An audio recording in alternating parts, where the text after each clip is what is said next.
Yeah, and he has like the articles, the newspaper articles, and all that to back everything up.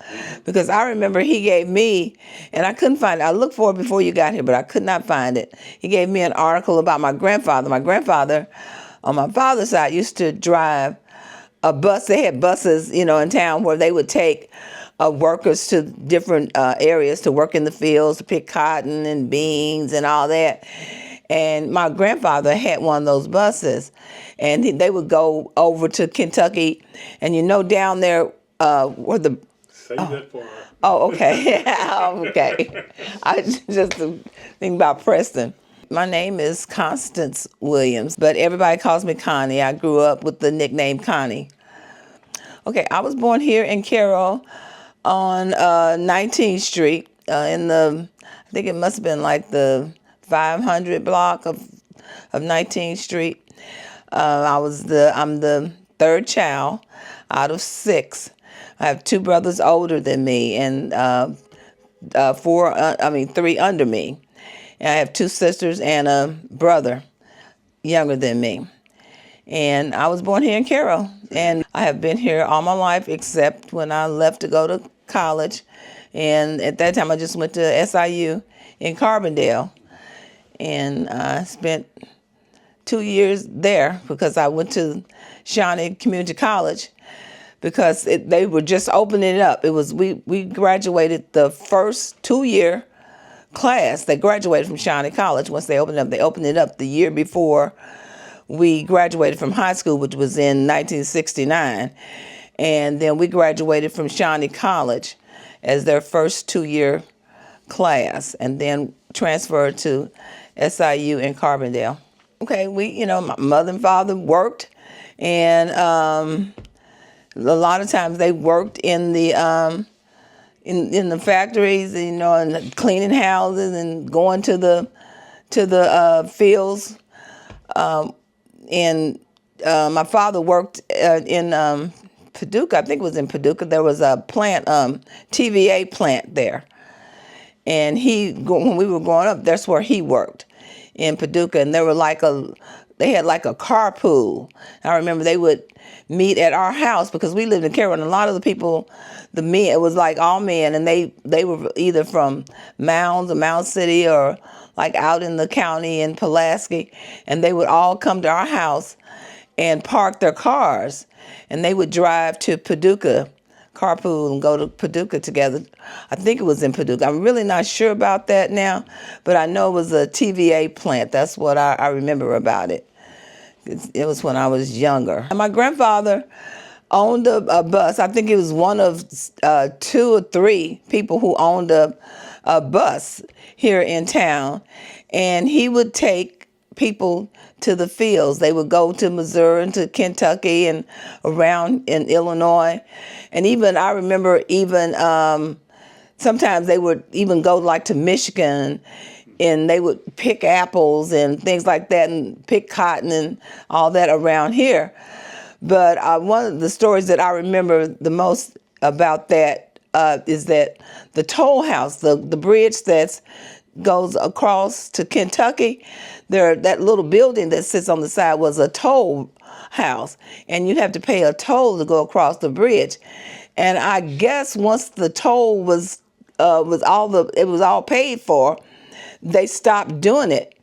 And I remember, and I have an article where my grandfather was the very first vehicle that crossed that bridge once it was free, full of workers. And the article states that first Negro bus that comes across the free bridge. So he was the first person that drove across the bridge once it was free for traffic.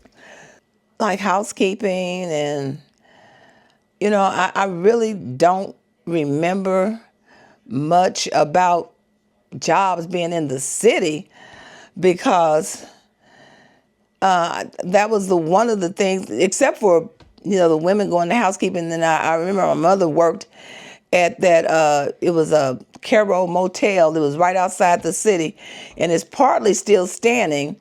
It's out at where that the only stoplight that we have coming in Cairo.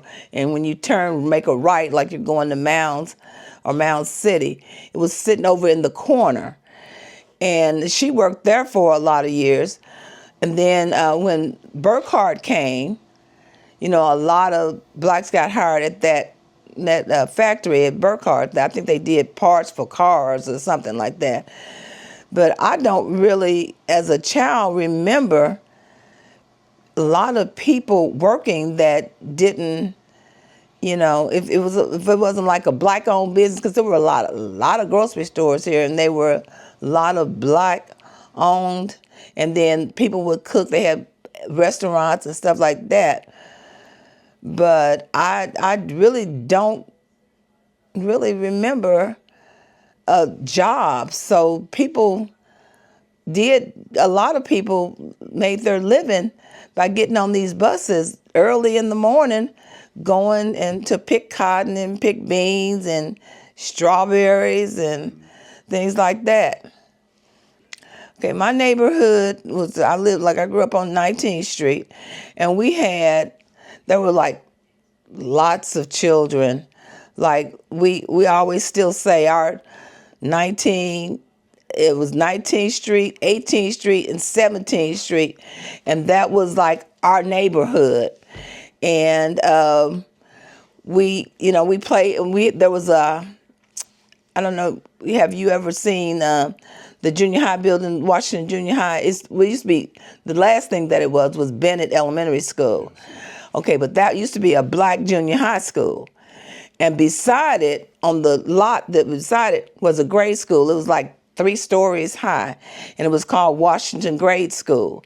And that's where everybody in the neighborhood and all in this area went to school. Well, not in this area, but the 20th Street, 19th Street, 18th, 17th, like 15th and 16th, like that, went to Washington Grade School, because there were several grade schools here as well. And that was all black. And the junior high was all black. And we played there after school. Everybody would go home, and then we would go back to the playground, to the school playground, and we played till somebody's mother came out or somebody's father came out and shouted, "Come home for dinner." Then everybody would scatter. You had to be home before the streetlights came on anyway. So if somebody's mother called for it's come home for dinner, everybody left. And we didn't get caught like these kids would get caught. We didn't get caught. The street lights came on. You were home. The schools did not. Let's see. What grade was I in? I think I was in in the 9th grade. When I was in the 9th grade, I did go to Carroll High School. And it was still segregated. We still had our black high school. We had the Carroll High School. We had Sumner High School. But I never went to Sumner because of my friends. We all decided to go to Carroll High School. And the reason we went is because one friend, her parents were gonna make her go. And we couldn't let her go by herself. So we all went. It was like when we grew up, I had, and I still have the same friends that I had then, the ones that are living. And I know Don's wife. I don't know if you've talked to her yet or not, but Carla Patton, and she was Severs at the time, and she had a twin. And we had Helen Green, Bertie Crewthird, Naomi Lewis McPherson, and me. And we were like we grew up together. We did everything together. We went to church together. We were at school together. We were in the same classes. And so when it was time for us to go to high school, she had to go to Carroll High. And she was like, okay, So all of a sudden, here we all go to Carroll High. But they didn't desegregate the schools until 68. So we were there 2 years, Well, when we were young and like going to,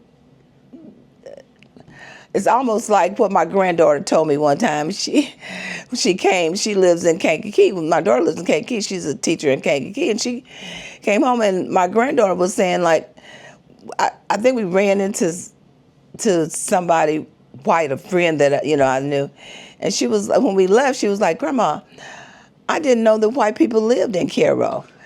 And I was so shocked because I'm thinking, what? But that's kind of like it was when we were growing up. We knew, that there were different races, but because we went to a black school, we went to a black church, and I know the little store on the corner we called Joe's store. It was on the corner across the street from our church and across the street from the school. They were white, but it was just like, no, I don't remember any specific interactions that, I just really don't like, unless we went downtown to shop and things like that, but just everyday interactions, we were like a black neighborhood. And only when things, we were growing up, that did we start interacting with whites on a everyday basis once we, started going to school. And it was one of those things that we were okay, because the way we were raised, it was like, nobody's better than you. You're not any better than anybody. So it wasn't like a thing where we were like at all. I wasn't at all with interacting with whites, because that's the way my parents raised us. And the same with my friends. We were all like, hey, we don't know. We did, once we were there, we did make acquaintances and some friends we still have to this day that, we made in high school. Because after high school, everybody went their separate ways to college and all that. And then we came back, and some of us taught in the same building. It was like with my friends I was talking about, we went to college together. We came back home, we taught in the same building. And we've just been together our whole life. We go to the same church. One of the twins passed away, and one of the other friends passed away. But then Naomi moved. She's in Phoenix, but it's like we're still one group, and so we just never really had Well, I think we always realized that there was an underlying issue, but because of the way we were raised, it didn't make any difference. We were raised that, okay, my parents always said, nobody, I don't care what you say, nobody is better than you. You are as good as anybody else. But don't go out there thinking you're better than anybody else either. You're equal. And that's the way we were raised. So the underlying friction came with all of the racial riots and all that started in Cairo. That, it wasn't the first time I noticed it. We noticed it, that there was they wanted to make a difference, but I don't know, it just seemed like it didn't make a difference, in my head. Yeah. It didn't affect me on a daily basis, and I think that had to do also with the fact that I always had my friends, and no matter what, it didn't matter what others thought, because I had my friends, and they were always going to be there for me, and I was going to always be there for them. So it was just one of those things. We knew that there was a racial difference. We knew that they thought we weren't equal, because our parents put that in our head. We didn't believe it. So most importantly, the schools, because we had all black teachers, and they were tough. And I said I grew up being Connie, and the reason I purposed and I said Constance is because when we were in school, black teachers didn't let you write nicknames. That you had to always write your name. So even now, it is hard for me to say Connie. Not say it. I understand, because that's what everybody knows me by. But if I'm going to write, if you ask me to write my name, I would put Constance. And that's because you couldn't, in those days, you had to write your name. Like when I first started teaching, we had kids come to school, and we said, okay, what's your name? Baby sister, baby brother, and like, what's your name? That's what your parents call you. What is your name? And see, and black teachers didn't allow that. So that was one of the things that we had to deal with when we first started teaching. But we had like different houses that we played at. We would visit. We were just in a community of our own. Really, I have to tell you, and we were just we had our own community, and everybody along the street, it really truly was a village, because we knew the little old ladies that sat on the porch, and we knew that we could go out and play, and we could walk. And I don't know how it happened. We still don't know to this day how it happened. But if you clowned in the streets when you were young, by the time you got home, your parents already knew. And there were no questions asked. If Miss Sweet said something or Miss Joe said something, that was the gospel, okay? It wasn't like now, which says, well, did you do it? No, you did it, whether you did or not. But we had our own neighborhoods, and that's what was natural about it to us. We had our neighborhoods, and we were happy. We were happy. Okay, there was a grocery store that was on the corner of 19th Street. Like I said, I mentioned it before. It's across the street from our church and across the street from the school. And everybody went there, the whole community. That was our community. And they would, you could make a bill, which, there you go in and get whatever you needed and pay them later. The kids could as well, but, they put it on their parents' bill, so your parents better know that you're going to do it. And but we had a Bill at Joe's, and then there was on the next corner, there was another store. I cannot remember the name of that store, but it wasn't a grocery store. It was like different, like little items, coloring books and paper dolls and things like that. And then on down a little bit, there was I cannot really remember but it was a black family, and they owned a barbecue stand, some of the best barbecue, for the black community. And I cannot remember their name. I could see the family, but I really can't. But and then like with Shinwell's, it's still open, but it's not under the same the same leadership. But at that time, blacks could only go to the back door. You could go to the back door and get what they call scraps, and they get a bundle of scraps. And I remember, they would bring it home, and it would be wrapped in a white paper with a string tied around it, a big bag of scraps. And I know it was like skins from the pork skins and some of the meat, but I don't really remember whether they ever, I guess they did sandwiches, but I do remember that particular thing. They called it scraps. And that's what the blacks would go to the back door and get. We never heard of Juneteenth until I was really, out of school probably, and was in Chicago, and I would hear about Juneteenth. But, we had...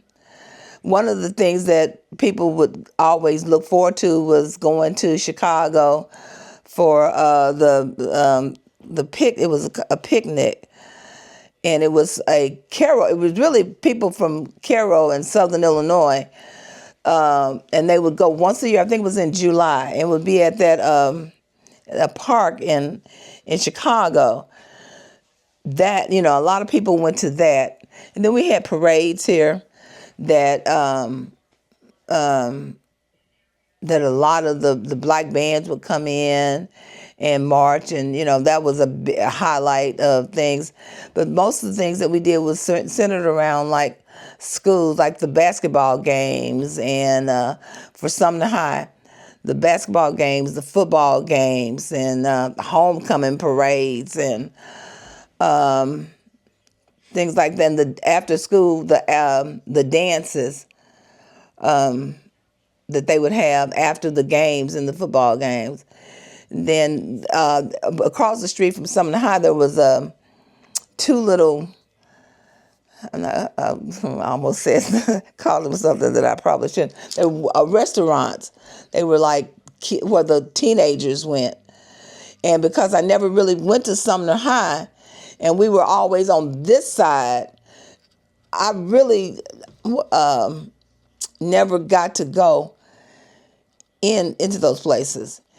And I think maybe one time, and if we went like to the games, our fathers, my friend, our fathers, one of the fathers would drop us off, and then one of the fathers would pick us up, and then it was the same thing like going down to the movie theater. Now, earlier, I know there were like two theaters here. One was for the blacks and one was for the whites. But by the time we came along, the black theater had closed down. So everybody was going to the same theater, but we had to sit upstairs. And the whites were downstairs, but we had to go upstairs. The blacks had to sit upstairs to see the movies. So, but we always had a parent. Our fathers would drop us off and pick us up. They didn't let us walk through town and stuff like that. Not very much. I don't. I really don't, because it was really before my time. Yeah, I just know that it was there. It was on the same street. It was across the street and down, but I don't really remember. When most of it happened, like, I think did it start in 68? I think it started in 68 once they combined the school. But it started because of jobs. Like I said, it was because of jobs. They wanted blacks to be able to work in the stores downtown. We had a very successful downtown area here, but blacks couldn't work. I guess there were like maybe janitors or something that worked in the stores, but they wanted blacks to be able to work, as sales and cashiers and things like that. And the store owners were not having it. And so, they shut it down. I think you said you're going to talk to Robbie. Her father was, the leader in that. And Dr. Reverend Cohen, and they absolutely shut it down. But it was during the time when I was getting out of high school, going to college, and going to Shawnee, and then getting ready to transfer to SIU. So I really wasn't here for a lot of it. And I do remember like the shooting and the white hats and the shooting into the projects, and the ambulances refusing to go in to get people, people out. I remember, but I never, I think I maybe got to march one time, and but I really wasn't personally involved in a lot of it because I was, at school most of the time. But we kept up with what was going on and fully supported it. But, because we felt like, hey, it is our time to, we're citizens here, and it's time that everybody got a chance. But the reason it shut down, people look at it as from the wrong perspective, I think. Because it's like, okay, you started a boycott, and the blacks killed the town. No. Blacks did not kill the town. The town was killed surely because the boycott started, but because the white store owners, did not want to give.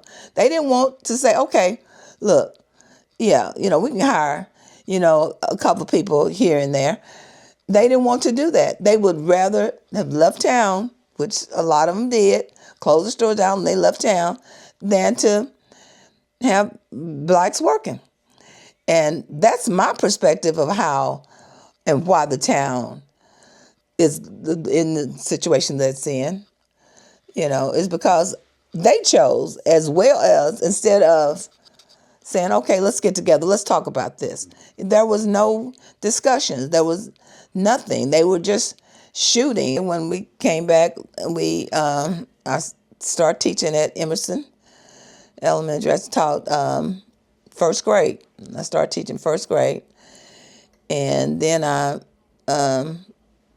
stayed at Emerson I did first grade, second grade, then I did a gifted second and third. Then we did Montessori, where we did combined kindergarten first, and then we did kindergarten first and second, and then after that, I became principal of Emerson, and then I was principal at Emerson for maybe I can't remember 2 or 3 years maybe, and then I went to the high school. They moved me to the high school, and I stayed at the high school for maybe 3 or 4 years, and then I went to Bennett, back to the high school.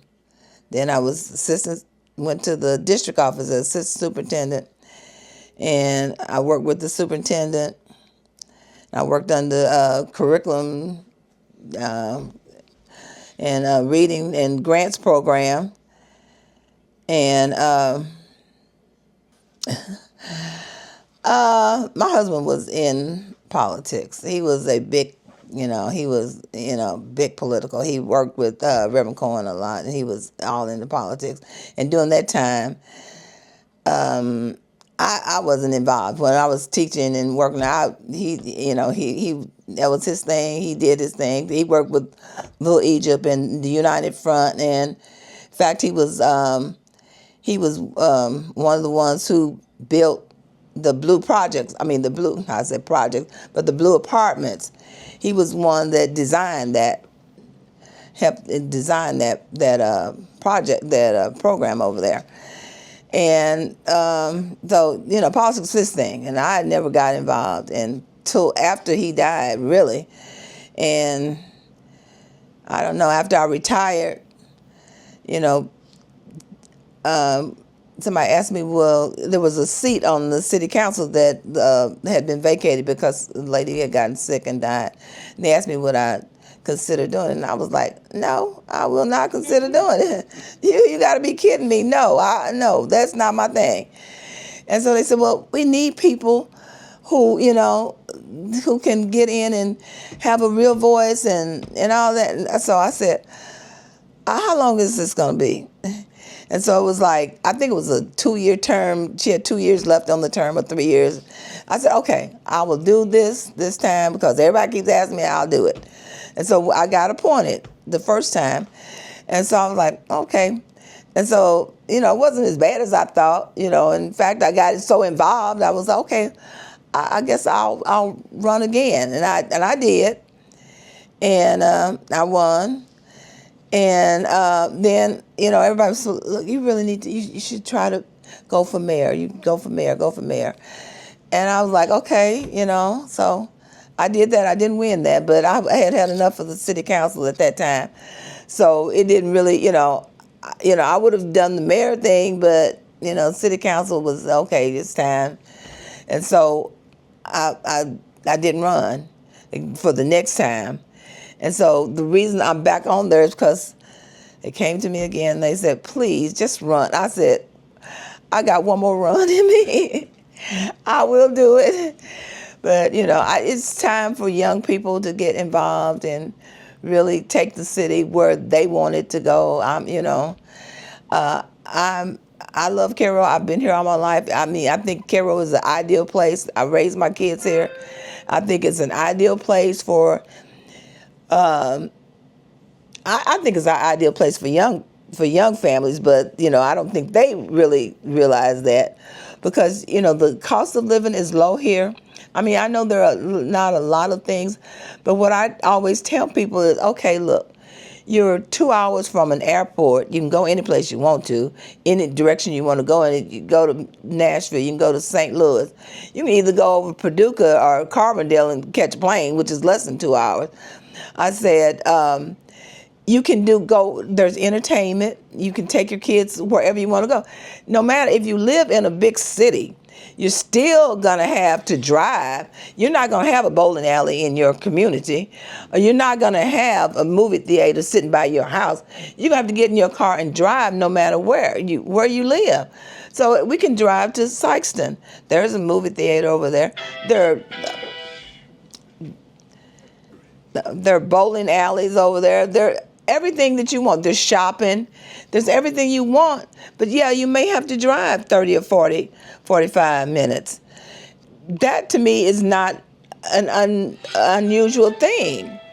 And so, because even in the cities, and they said, well, there are no hospitals there. I said, and there's no hospital next to your house either.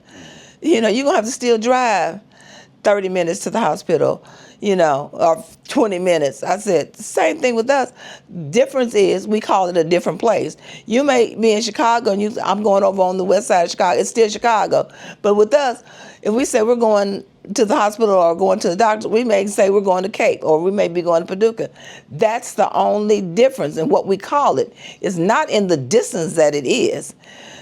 So that to me is why I think that young people would be perfectly happy here. And they say there's nothing to do. There's always something to do. You just have to get involved. I'm involved with my church, with politics, with my sorority, with everything. And so there's a lot to do. There's a lot to do. Well, my hope is that what I just said about the young people, that they will start coming back home. We have some of everybody that has grown up from Carolina. Okay, Jasmine grew up here, perfectly, a perfect good example.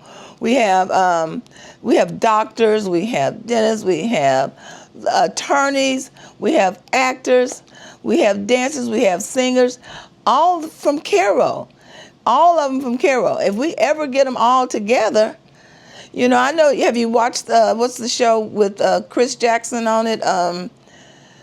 The one where he plays a doctor or some kind of doctor on the show, and he grew up in Cairo, playing in my backyard with my daughter and the kids, and I mean, so we have people all over the country. We have ministers and bishops, and I mean, we have everything. So I just wish the kids would understand that you can be from Cairo, and you can also take your talents and go someplace else. But you can also take your talents and come back to Cairo and build Cairo, which would be a great thing, because we still have the potential here to do and to change and to grow.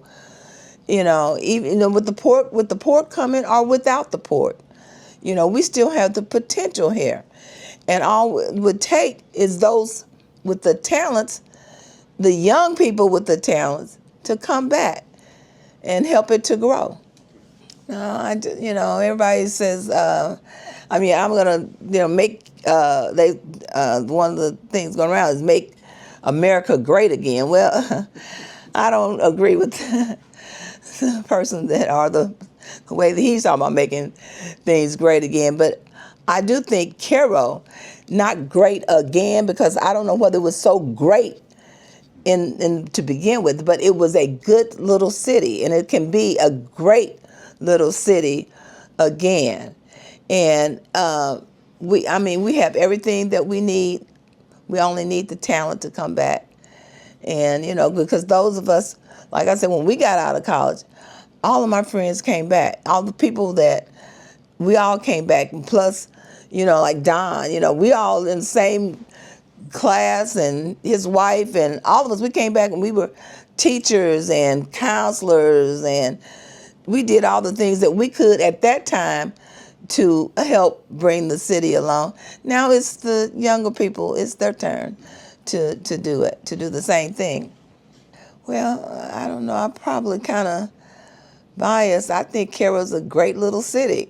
So I'm probably biased, and that's the way I would describe it. It's a great little, I say city. I know that we don't really stand up to the city standards, but it's a great place to live.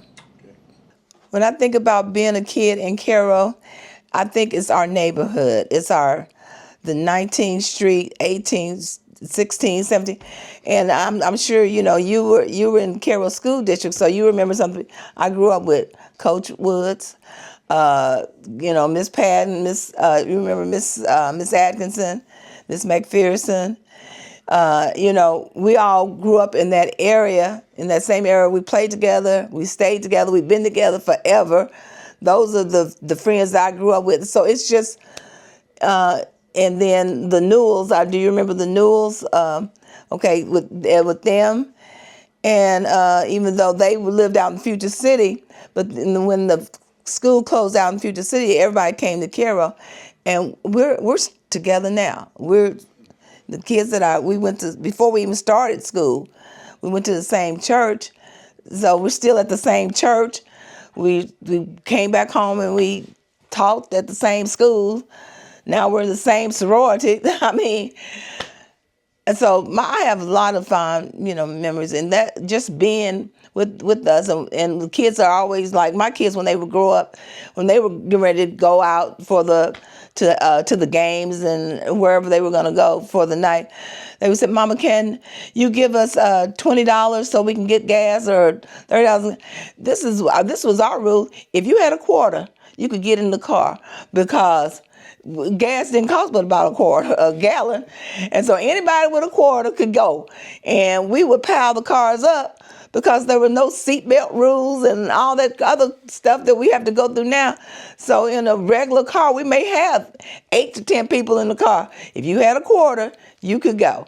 So, and we just had fun together. We just had fun. Church had a lot of impact. And they had a lot of impact. It was like, like people leave the church, when they grow up and become teenagers and they go off. And a lot of times people leave the church. We were at SIU in Carbondale, but we came home just about every weekend so that we could be at church because we were in the choir. And so we had to be at home so we could be in the choir. And so for the first year we were at SIU, we were home just about every weekend. Then the second year we were there, we kind of like every other Sunday or so, but we knew that we had a position that we had to fulfill. So we came home and we did that. And so that the church has been a big part of my life, and I think a big part of the Black community, because we had a bunch of them here. It was like with the grocery stores, if there was like one on every corner, and so the church that I grew up in was on the corner of 19th Street, but our congregation, moved to 21st Street, so we're on 21st Street now. But because the church, the building was not in great shape, and we were given a church on the corner of 21st and Washington. And so our congregation moved, but we still say 19th Street. We say 19th Street on the corner of 21st and 2115, If you look at the checks, that's what it says. So, but we call it FMBC, and Pastor Jimmy Ellis is our pastor. Oh, we had fun. we had a good time. The Cavalier Club was the Black club. That was like when we were growing up. It was like mystery, like because they were like a kind of like, I won't say a fraternity or whatever. They weren't really a fraternity, but there was a group of men that started that, and they carried that out, and that was the place for the adults, And then they had this place, it was on 4th Street, and people called it 4th Street, but it was owned by a lady named Stella May. So if you heard Stella May of 4th Street, that's where most of the Blacks went. and there and to the Cavalier Club. So I mean, we couldn't wait to grow up and get old enough to go into the Cavalier Club. I mean, who wouldn't want to go in there? It was a nice little white building, and everybody was always dressed up, and and that was where the people went, and we couldn't wait to get in there. And so I know we did. Finally we did make it, and it was nice. We had a good time. It wasn't like you go in there, you fuss and fight, and all that. And it was just a nice place to go and enjoy yourself. And that's where we went. And they even at one time they had a event that was on Thursday nights for the teachers. It was to celebrate the teachers. So, and needless to say, it was packed because, all the teachers, and blacks and whites, principals, everybody would come in there from time to time. Even the people from out of town would come. I could name you some people that I probably should not put on record, but just in case they don't want to be known for that. But yeah, I think we still have a sense of community here. We are. You know your neighbors, and you're really most people are really concerned. There are a lot of people, younger people who have moved here, who really don't know. But there's, you can just about go to any household and get some help. If I need an egg, I need a bowl of sugar. Do you have, whatever, some milk, you can still do that here. And I think it's still a sense of community where people would help each other, and mostly everybody, and everybody speaks. My kids are like, why you just wave at everybody? I said, yeah, I wave and I speak. I said, but you can't know everybody. I said, but I know a lot of people, and a lot of people know me. And I don't want to be out here in the streets, trying to be a politician, trying to be a teacher, trying to be this. And people say, well, oh, she don't even speak to you. So I wave at everybody. I might not even know who you are. If I see in your car, you see in a car, I'm going to still wave. But I may not recognize the car, but I'm going to wave at you. If I'm walking on the street, I'm going to speak. If I'm in the store, I'm going to speak to you. Because you never know. And it's not, it's not just because, I don't want people to say, well, oh, she, something bad. I don't, but it's because it is a small community, and you never know how you may saying just hello may help somebody, so, what's a hello? I think there is, but I don't think it's significant, and I don't think anybody really cares about it. Okay. I mean, I don't care what you make. I'm just saying, I don't care what you make. I don't care, where you live. I live where I live. I'm happy for you if you live in a big mansion. I don't care about that kind of stuff, and I don't think many people do. I really don't. I haven't really come across it. It's just basically one community. Really, it is. If you have a problem with somebody, it's not because of their race. It's because of something else, but it's not because of their race. I think we're just all one community wanting the same thing, and that is to build Cairo up and to make it be what it can be. And especially for our younger kids, once they tore down the projects and all these people scattered, people would really like to come back to Cairo.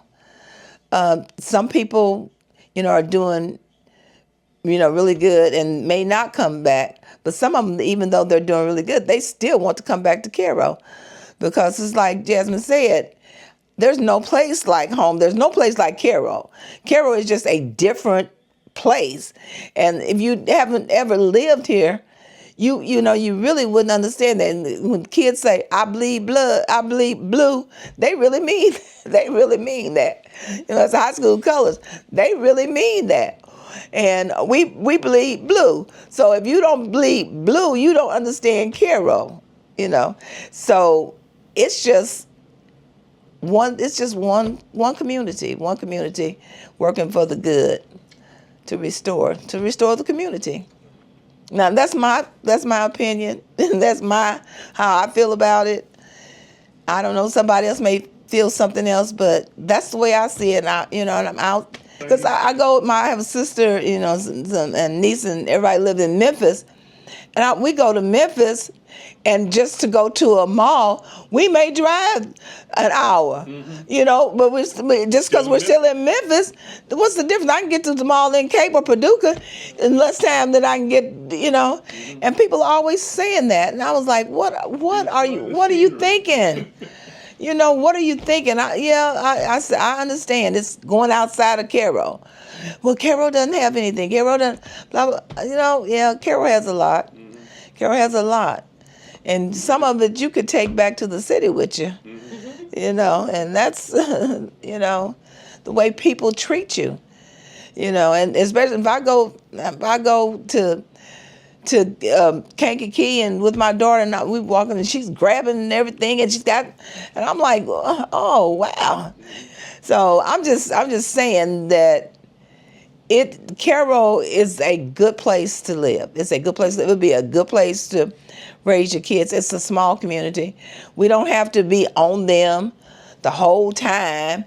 You don't have to be on them the whole time. But I wouldn't let my child go in a place in Chicago by herself. I'm just saying. It's different. It's a small community. It could be more. I don't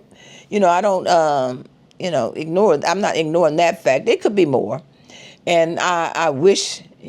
That's my wish, that it will be at some point, but really, it has changed a lot. It's changed a lot. It really has, and we're getting deeper into the history there. I mean, this place, they had a lot of black things. We had black hospitals, and we had black doctors, and restaurants, and and we that's what we know. We went to when you said what was the difference? Well, we went to the black doctors. We went to the St. Mary's. I think blacks really only start going there. I remember when my youngest brother was born I think he was born in 50. No, so what was he born? Not 50. He was born, I don't know, he's younger than me, so I can't remember. But I do remember that when he was born, my mother went to the hospital. But the rest of us, she had at home. And I remember that my father took us, because he was born on July the 4th, so we couldn't have any fireworks that year, no barbecue, because everybody got together in the neighborhood, and we had a big barbecue pit in the backyard. And all the houses around would get together and barbecue. So we couldn't barbecue that year. My mother was in the hospital having a baby. And at that time, we were like, what in the world?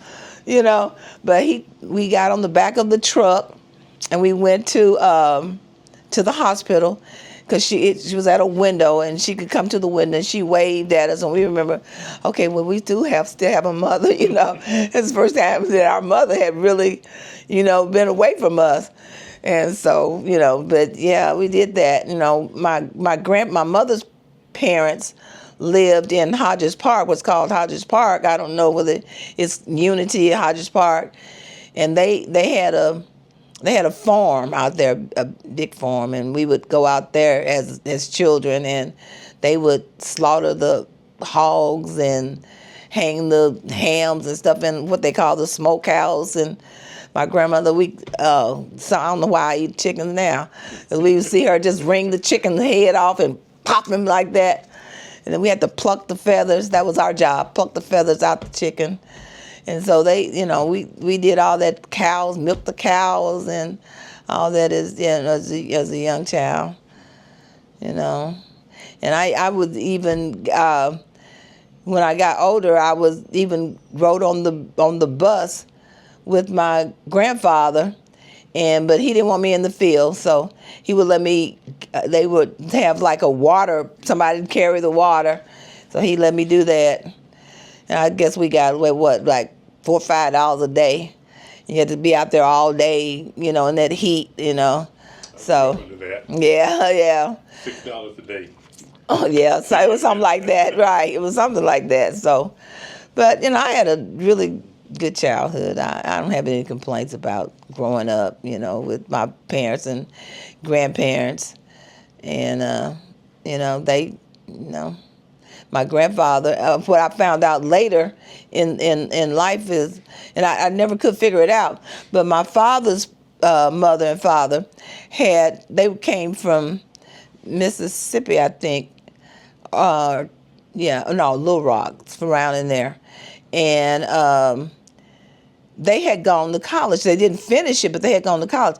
And my grandfather was always on us about going to college. And then we went to college. We go to college and you get a bachelor's degree. Well, that wasn't enough. You got to keep going. You got to keep going. And I'm like, oh, Lord. So he was on us all the time. And one of the stories I remember about him, and I guess, was when we got a little older, it's like my grandmother, my grandfather's mother was the slave owner's daughter. And so his father, let me sure I get this right. His father married, was going to marry her, but he had to leave from their home. I think it was in Mississippi, and I can't remember the exact name of the place, but they had to leave because he was going to give his daughter to this black man. And my thing was, growing when we got older and we kept hearing this story, and I was like, well, why? I said, why would a slave owner give his daughter to a freed slave? He's going to free this man, but he's going to give one of his daughters to him to marry. Then he had to leave the state because he would have been killed. I said, why? I said, why would the slave woman do that? Why? So my aunt, she said, look, when we were kids, you didn't ask questions. You just heard the stories and you shut your mouth because you couldn't find out. So that really bothered, some of the younger. So we started researching.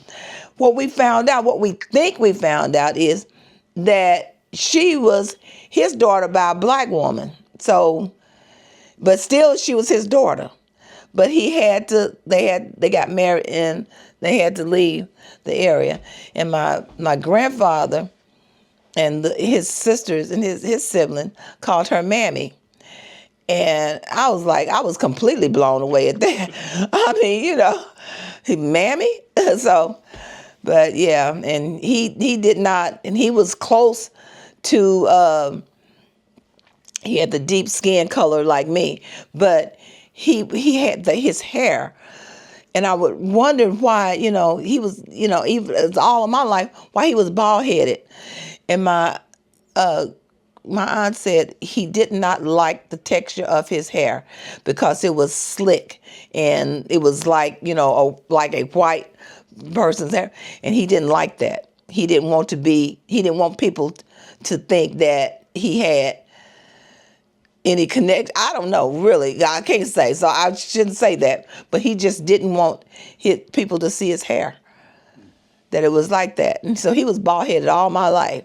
And I'm like, okay. But there were just things that, that would come up later in life. And my aunt would tell me different things before she passed. And I was, we were just floored. So we just started researching, just find out what in the world was going on here and why you people didn't ask questions. But that's what we think we know. But we're not even sure about that. But yeah. Interesting. yeah. But I do know that there's like I said, I was Irish. There's a whole white side that used to come to Cairo they were pure. They used to go every Christmas. They would come to Cairo. They were from Oklahoma. They had, and I assuming and they're still out there, a bunch of them. And they would come to Cairo, but they were the part with the money, and they were out in Oklahoma. And they had big ranches, and they were big farmers and all that. But they always wanted to come to visit with this side of the family. And the way we found them is when my uncle, or they found us or whatever. When my uncle was in the military, he was stationed someplace out there, and he looked them up because he knew the name, so he looked them up. So he flew into Oklahoma City, and they came to the airport to meet him, and they were all white. And he was like, this can't be the right family. But it was. And from that time, they started coming here every year. I don't know what happened that, I guess some of the older ones that, died out and stuff.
was born in Cairo in 1943 at 629 Pyramid Court. And I grew up in the projects, and went to school in Cairo, Washington grade school, Washington junior high, and Sumner High. And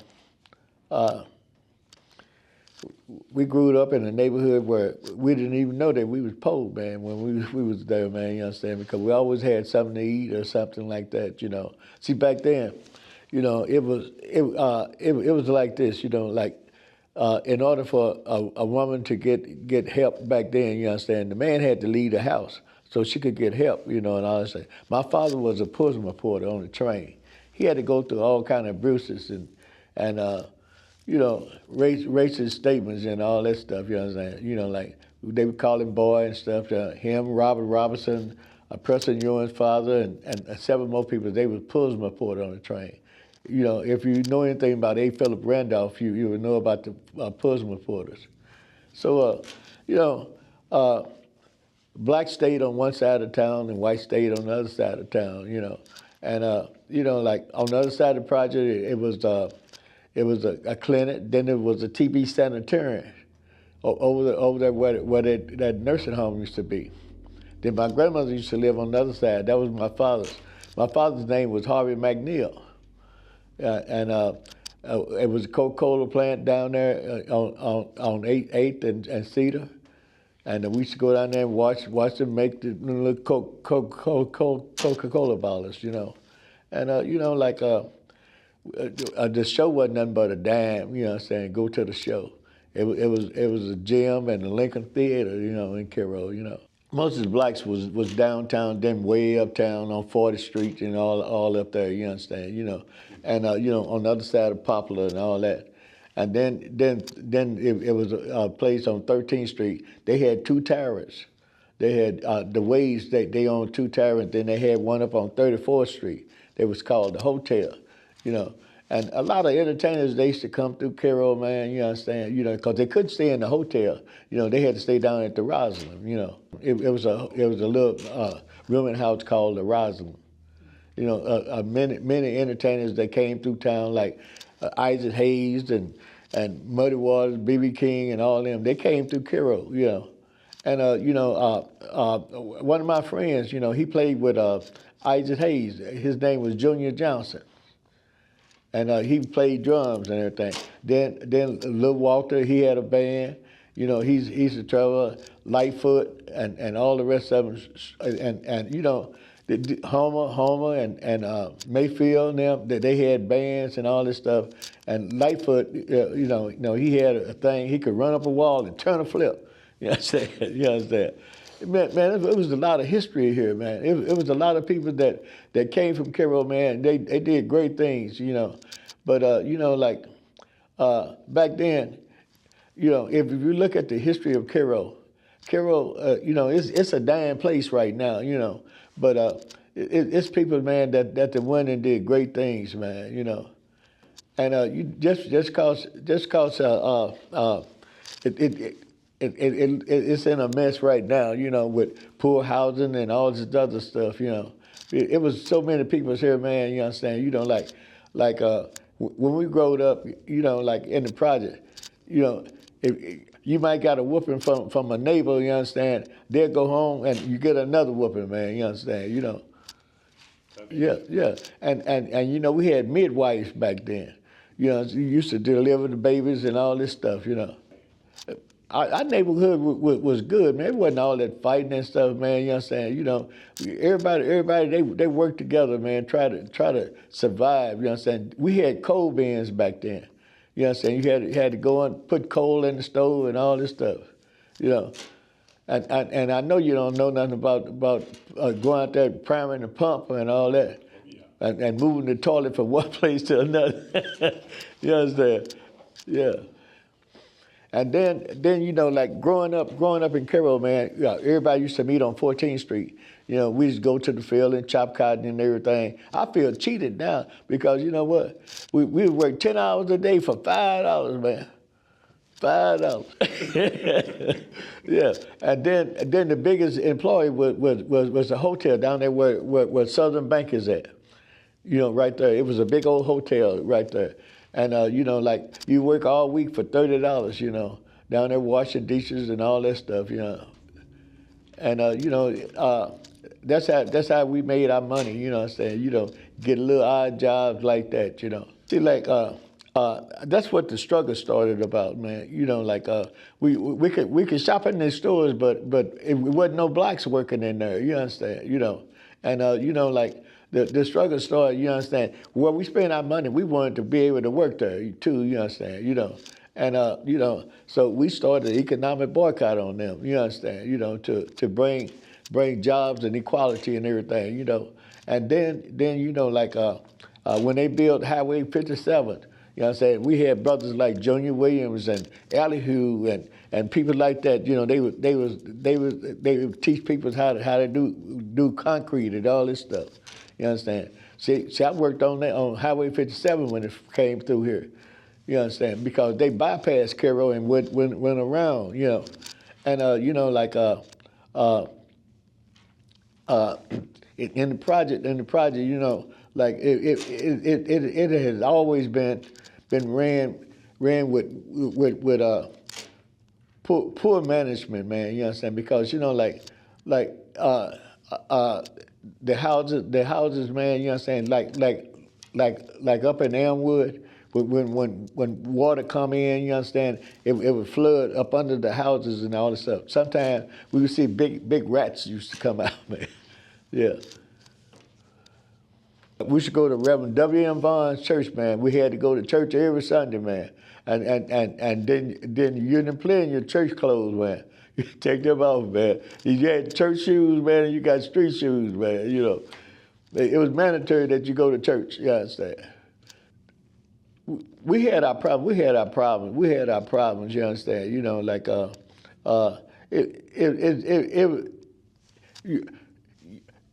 you would know a racist, you know, then, you know what I'm saying, better than you would now because, you know, they'll come and pat you on your back, man, and stab you at the same time, you understand, now, you understand, you know, because, you know, like,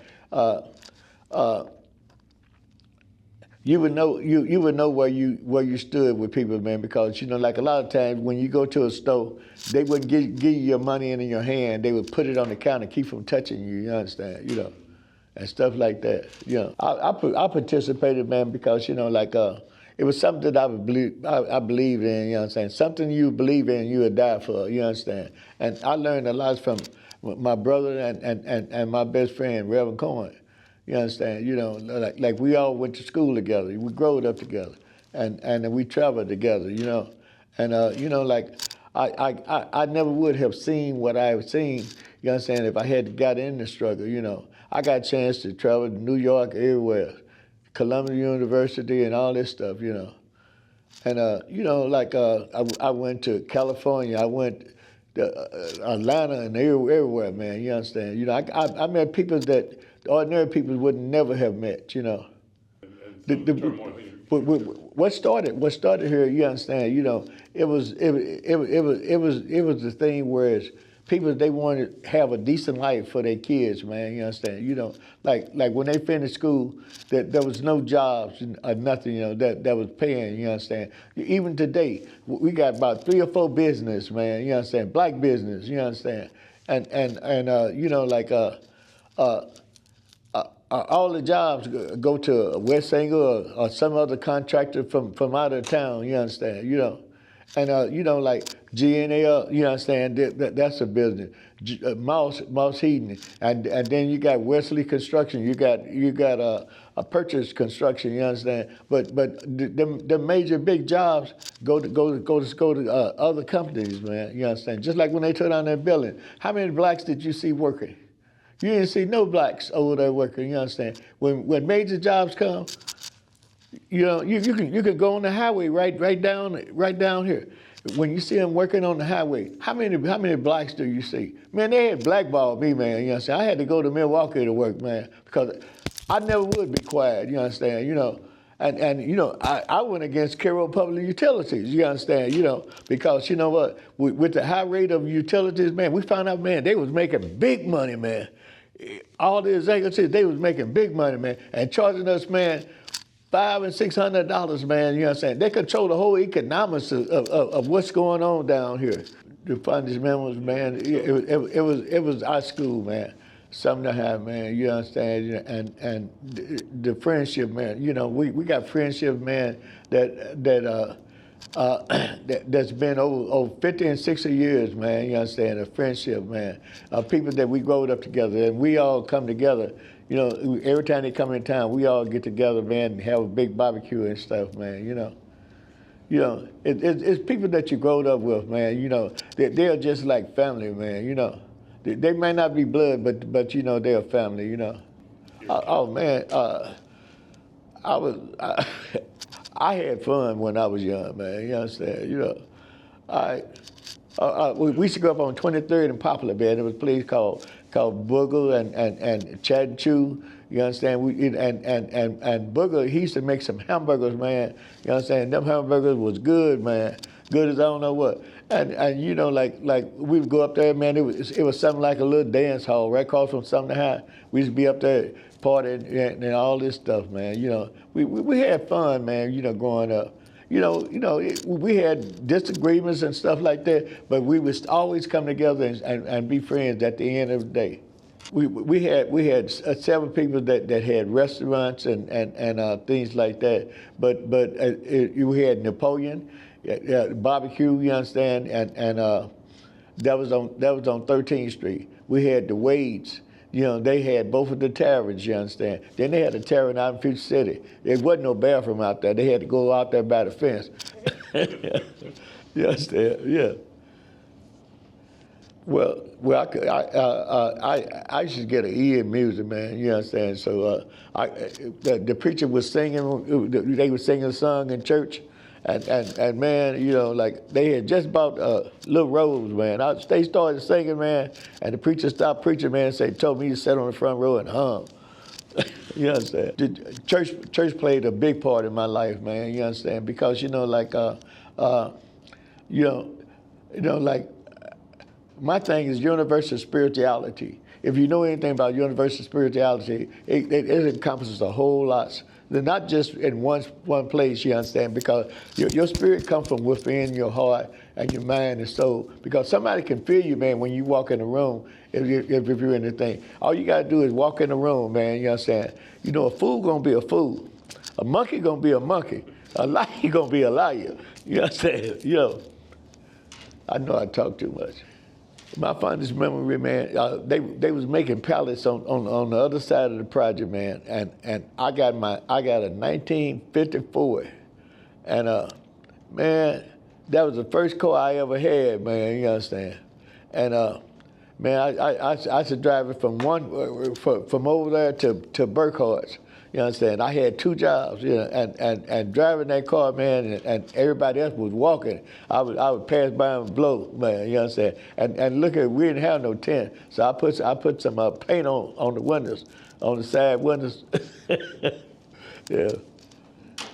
This is honest to God's truth, man. You understand? The community in Cairo, man. You understand? You know, it's like this, man. You know, like. They done scavenged the whole community, man. All right. Back in the 80s, what they did, they shot all kind of drugs in the community to try to break up the struggle, man. You understand? And then when Bill Clinton he started that 3 strikes you out. It's people, man, that's still in jail for their 3 strikes you out, man. They broke up a lot of families, man. A lot of families, man, you understand? I'm taking my head off to all the brothers and sisters that's still in there, man. Because 3 strikes you out, man, for nonviolent crimes, though. You understand? You know? And, you know, like, we got a lot of brothers and sisters, man, that's still in jail, man, you know, for nonviolent stuff, man. You understand? That was in the struggle, that is still in jail, man. You know, things like that, man. Justice system has never been fair to black folks. You understand? You know, I have always been a spokesman, man, of that, man. You understand? They never called me for jury duty, under no circumstances. You understand? Look here. Look at today. We got a felon, man, with 36 counts, man. He's gonna be the president. I seen the time that a felon couldn't even vote. You understand? And yet it's still. All right. You know, back in '43, you know who was president, don't you? 43? Yes. That's when I was born. You understand? And we went through him. We can go through this trouble right now. You understand? Because you know what?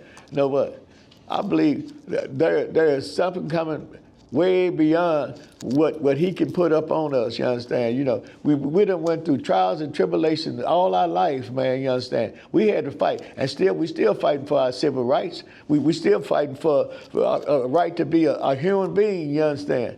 Right here in America. You understand? You understand? All right.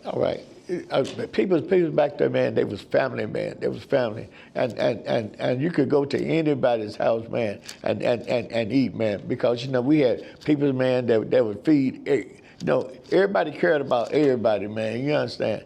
But now, man, people are so divided now, man. You understand? You know, if we would pick up something, man, and try to hurt our brother, man, our parents would whoop our butts, man. You understand? You know? That was a no-no back then. But now, man, you understand? You know, like you got kids raising kids. You understand? You know, and they trying to be their friend instead of their parent. You understand? You know, and you know, like, see, I'm from the old school. You understand? I put a whooping on their ass. School. You know. All right.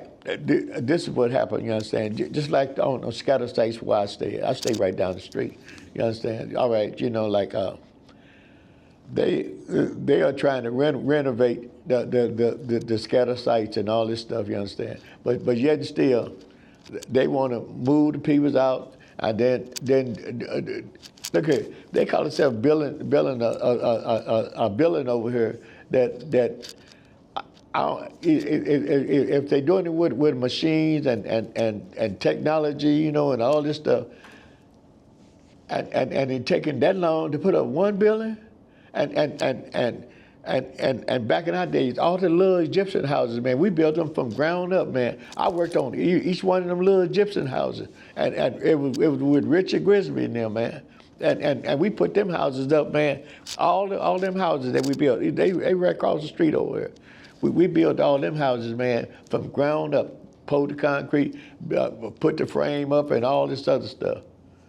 You know, we was taught how to do certain little things like that, you know. But they got a machine trying to build buildings and all this stuff.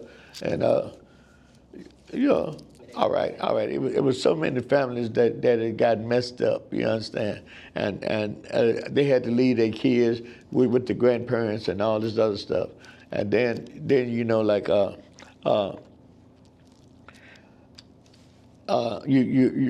know, anytime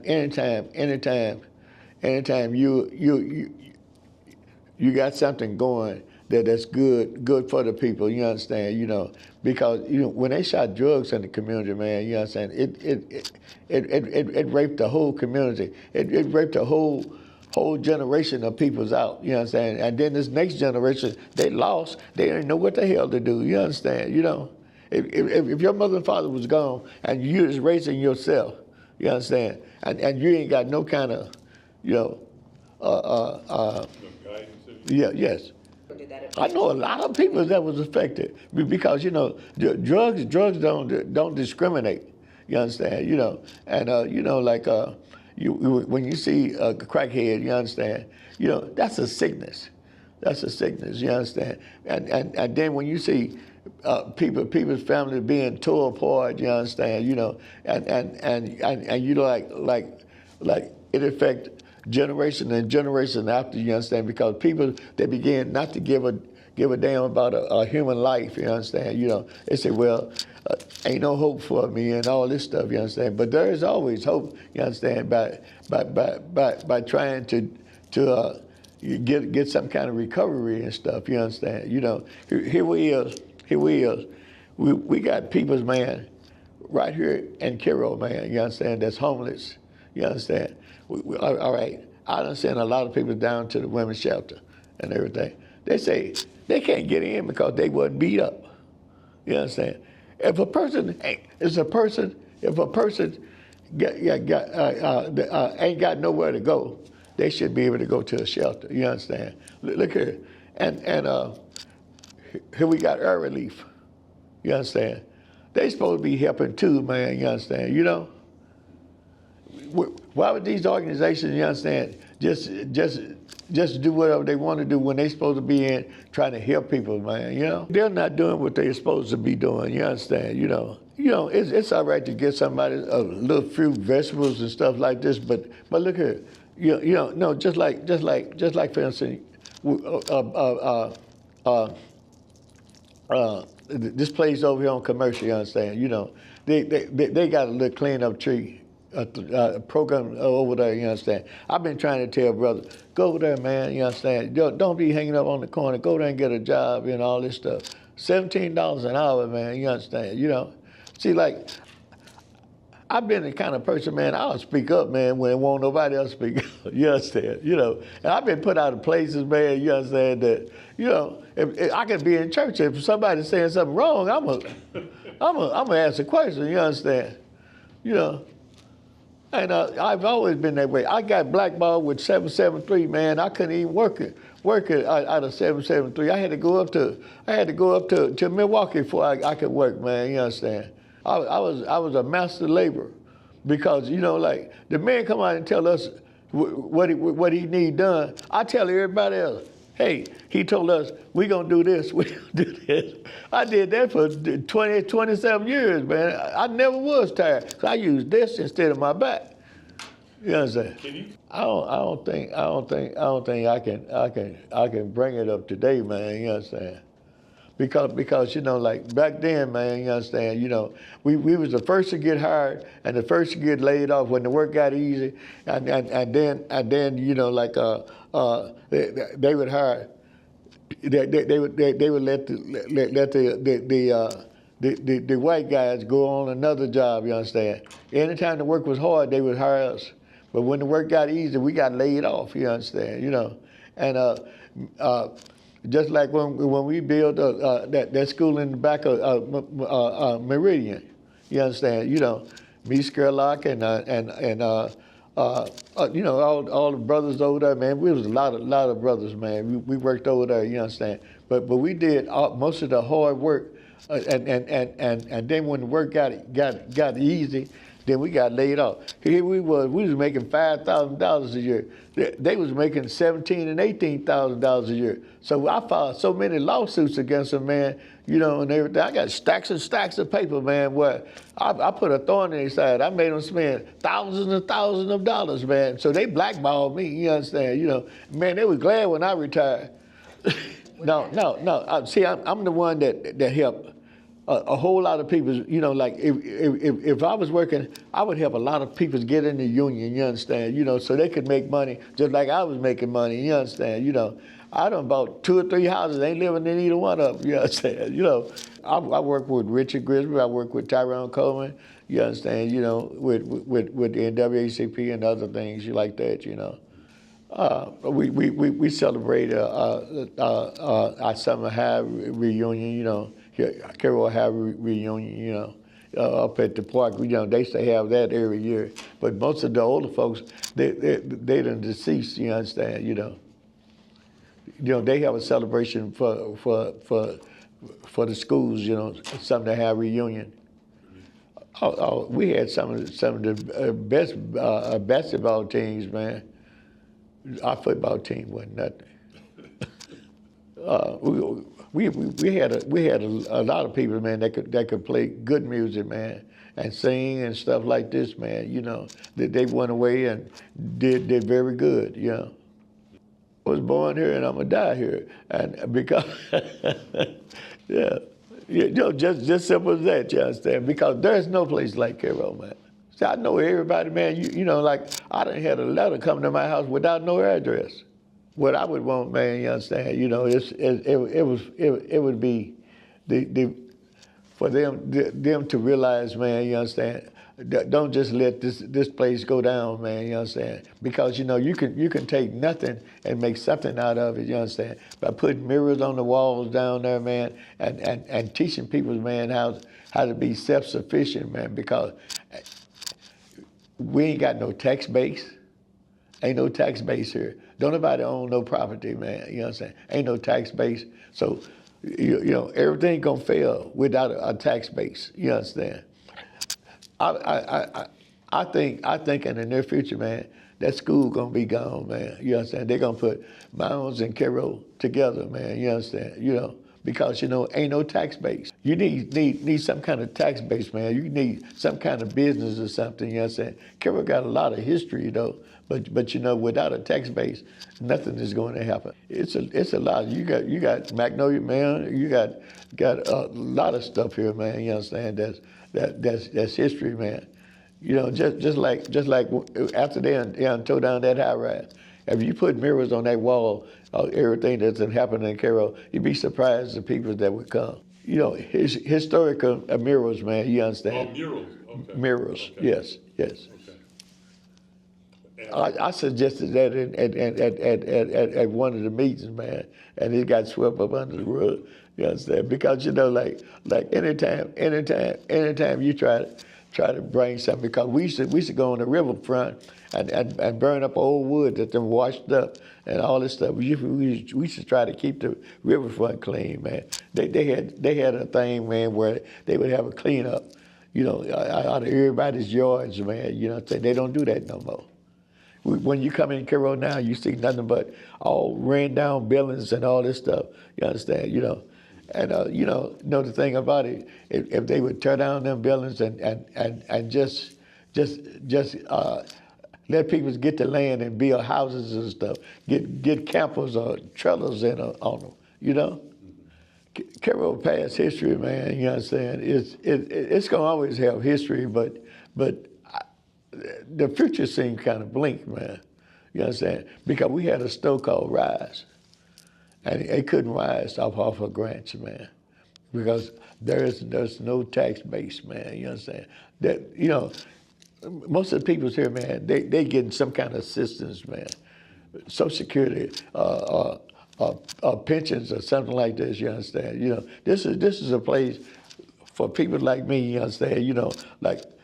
I done retired and everything, you understand? And I ain't going too far.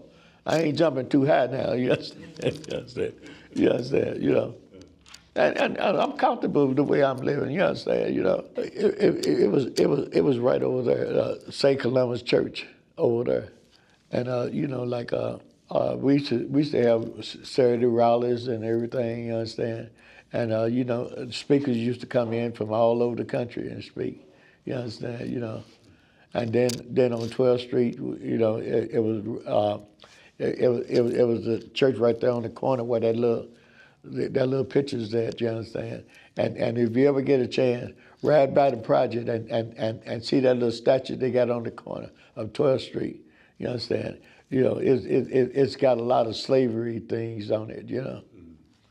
Because like it was a graveyard out there in the project a long time ago, and Ida B. Well on 16th Street right over here, where I should stay at. You understand? She came here in 1902. You understand? Right after the hanging of this man. I tell you somebody you need to talk to, Preston Ewing. That name keeps coming up. Preston Ewing, man, he's a historian, man. Yeah. And he got all kind of facts and pictures and all this other stuff. Yes, he kneeled down, and I got books on that, and everything. And if you get a chance, try to go and talk to Claudia or Robin Cohen. Those are my best friends. Okay. Because like they can enlighten you on a lot of other things. Because like. Robin and Claudia and Charles, we all went to school together, and they can enlighten you up on a lot of things. Yeah. And Reverend Cohen, he wrote a book too, and man, it tells about a lot of the things that's going on to leaders that they might think that they done got so big, but they're gonna find out something, they're gonna bring you down. You understand? You might think you're sitting at the man's table, but what the man is trying to, if you get too smart, just like Kamala Harris, for instance, You understand? They didn't want no black woman to be no president, man. You understand? You know, and you know that was all in the thing, man. You understand? Look here, I think Biden could have kicked Trump's butt, man. You understand? I honestly do believe that. You understand? Because you know what, man? When you look at John Lewis, man, you understand? He died trying to get voting rights and all this other stuff, man. You understand? Look here, you might think that we free. You understand? We here, we still fighting for our citizenship. You understand? You know, they got big old institutions, man, that ain't got nobody in. They can round, you know, just like they talking about rounding up all the illegal aliens and all this stuff. You understand? I say they are human beings, and they should be treated like human beings, man. You understand? You know, just like a long time ago when they put all them Chinese and Japanese in concentration camps and all this stuff, man. They can do us the same way, man. They got prisons, man, and all this stuff. Look, I found out one thing, man, during this struggle. You cannot fight the United States government. No kind of way at all. Yeah, all right, when we was walking around with guns, you understand, they wanted to take our guns, but now they can go in the White House, you understand, and with guns and everything else, you understand. Now, if that had been black folks go there, man, it would have been a bunch of dead folks, man. And he talking about giving them amnesty, man, you understand, you know. I wish you see all the burning. This is God's way of telling people, you better get right. And then you got ice storms and all this stuff, you understand? But look here, it's going to all come out in the wash, man, you understand? It's going to all come out in the wash, you understand? You know, you know, I told you when I was born, you know who was president back then, you understand? We lived through that, you understand? Because you know what? Why you think they throw away the scraps to us, and we made a meal out of it? Yeah. You understand? And we still here. Still here. You understand? We went through trials and tribulation. You understand? Yet I fall, but yet I rise. I just want to say one thing, man. You understand? I pray for those who lost everything, man. You understand? And all those who ain't got no lights today, man. And people, man, that's locked up unjustly. And you talking about letting them people out of jail that raided the White House and all that stuff. You understand? And you're immune to all kind of injustice that you're gonna put on people. You understand? You know, when I sat in the courtroom, man, I see somebody trying to judge me. Who is you to judge? You understand? Can't nobody judge me but him. If he done forgave me, can't nobody else say nothing. I would say. Try to get all the knowledge and get some kind of trade and things, because you know what, that artificial intelligence is going to take everything you got if you don't know how to do something. You remember that. I might be dead and gone, you understand, but I want you to remember that.